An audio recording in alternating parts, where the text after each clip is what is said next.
amount of just pure audacity and entitlement in this video is off the charts.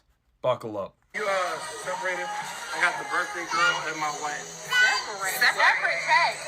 I'm sorry, you're the only man at this table. Why are we doing separate checks? It's all women here. We got a check. But I'm not responsible for paying everybody. I got the birthday But girl. you invited everybody. You invited all of us. I didn't invite you. I did, but you always pay. Like you're the only man at the table. You're not gonna pay the check. If it's- But I'm not obligated. I got my whole family. It's $700 for this whole table, and it's my birthday. This is your podcast co-host. This is your best friend. $700. It's only Shan.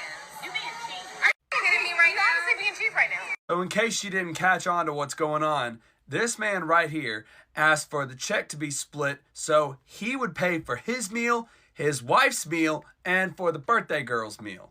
And everybody else would have to pay for their own food. And all these women have the absolute audacity to assume he's going to pay for everybody's meal just because he's a man. First off, clearly some of you need a little lesson in etiquette, especially when it comes to dining out.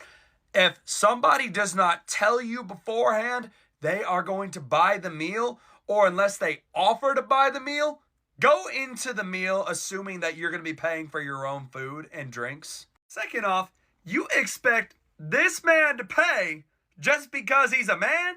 Ladies, here's a little lesson in life for you. Unless you are dating a man, married to that man, or you're fucking that man, he doesn't owe you shit. And right here is the part where his wife steps in and gives her thoughts. I really feel like it's not his responsibility, and when y'all get a husband, I'm married. I'm sorry, I do have a husband though. Hold on, wait a minute. I do have a husband. So Donnie, Not us splitting checks. No, I'm not paying for anything. I'm not paying for anything.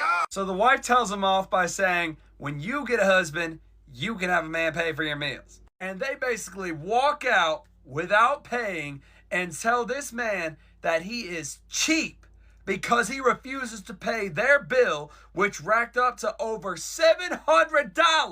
I'm sorry, if you call a man cheap because he refuses to pay a bill that's almost $1,000 of shit that he didn't eat or drink, you're a bitch. No tiptoeing around it. You are nothing but entitled bitches, all of you. I'll bet you money any other day of the week, all these women at this table are walking around saying, I'm a strong, independent woman who don't need no man, until that check hits the table. Am I right, you bunch of freeloaders? Also, wifey, if these are your so-called friends, I would start looking for new ones.